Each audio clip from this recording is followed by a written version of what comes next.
Sveiki, aš Max Factor visažistas Aurimas Juodiškis. Šį kartą aš jums patarsiu, kaip taisyklingai pasidaryti akių makiažą. Kaip ir viso veido, nepamirškite taipogi ir akių voko patepti drėkinamuoju kremu, tegu jisai susigeria, per daug nepritepkit. Vėliau kruopščiai padenkit voką makiažo pagrindu. Jeigu reikia, šiek tiek galim pamaskuoti. Ir labai svarbu viską kruopščiai užfiksuoti mažų kiekių sausos pudros. Šiandien aš atliksiu makiažą su kompaktiniais vokų šešėliais. Visų pirma, judančią voko dalį mes padengiame šviesiais šešėliais. Patogu yra tai, kad Max Factor šešėlių rinkinyje yra sukomplektuotos tarpusavėje derančios spalvos. O tamsesnė spalva paryškinam akies linkį.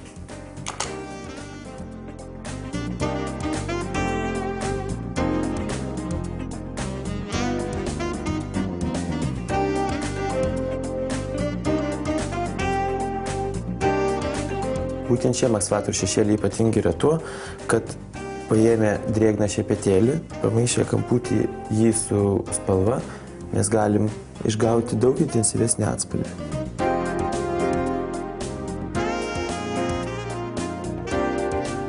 Ir šiam kartui akių makiažo akcentų aš pasirenku pieštuką.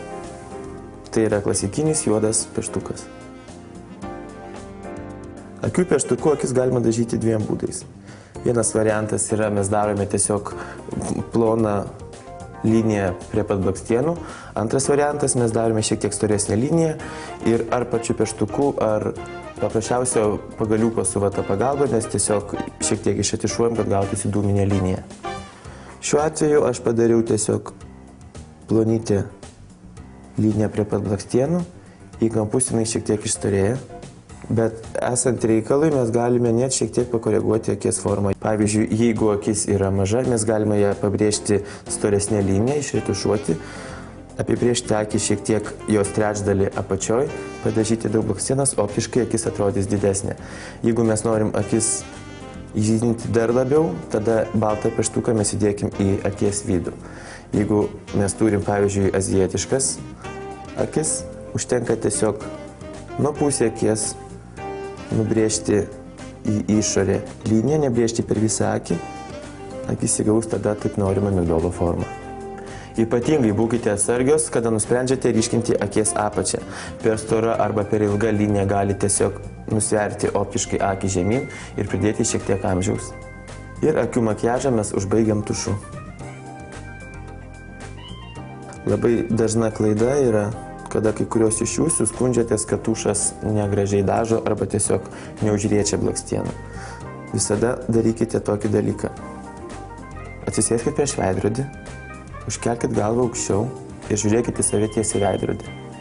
Tokiu būdu jums bus patogu dažyti blakstienas nuo pat šaknų iki galiukų. Jos bus labiau riestos ir išraiškingos.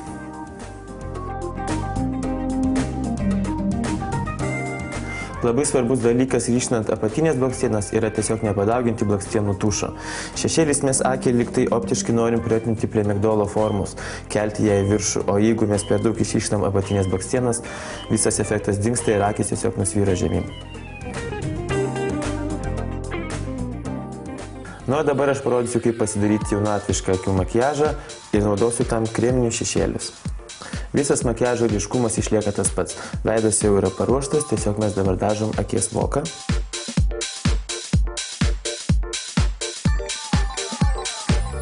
Galimi du variantai. Jeigu mes akį tik šiek tiek ryškinam, mes galim dažyti su ypatingai patogiu Max Factor aplikatorium.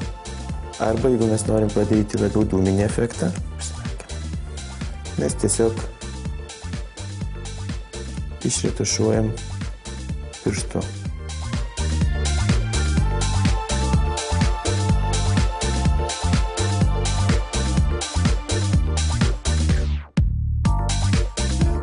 Jeigu norite su kreminiais šešėliais padažyti ir akies apačią, tiesiog ištraukite aplikatorių,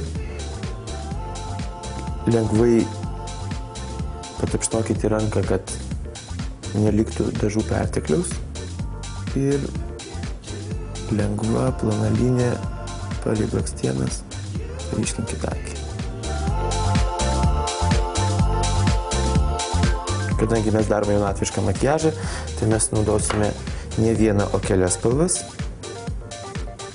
ir leisim savo trupučiuką drąsos. Su lengvai rausvu šešėliu mes tiesiog pirštais patapšnojam viršutinę voko dalį ir nueinam link smilkinio.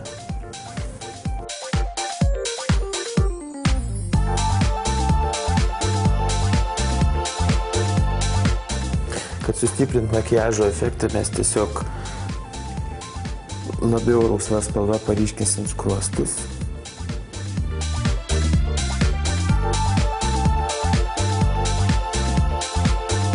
Ir kad labiau išryškint mūsų išblizgintas akis, mes naudosim skystą akių pravedimą.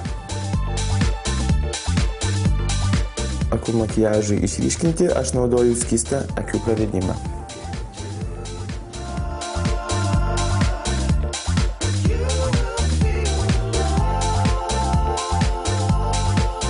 Ir viską užbaigiam blakstienų tušu. Šį kartą aš naudoju Max Factor False Lash Effect. Tai yra blakstienų tušas, kuris suteikia dirbtinį blakstienų efektą.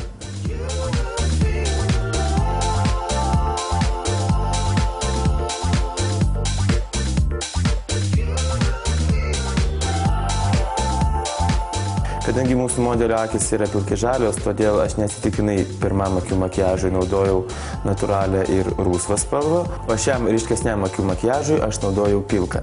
Bet jeigu jūs bijote eksperimentuoti su savo akių makiažu, niekada neprašausite išsirinkę savo šiltus žemės atspalvius. Žalių akių savininkėms aš siūlau rinktis violetinius ir vario atspalvius, mėlynakiams siūlau rinktis žalius ir geltonus atspalvius, o rudakiam puikiai tiks mėlyna bei juoda.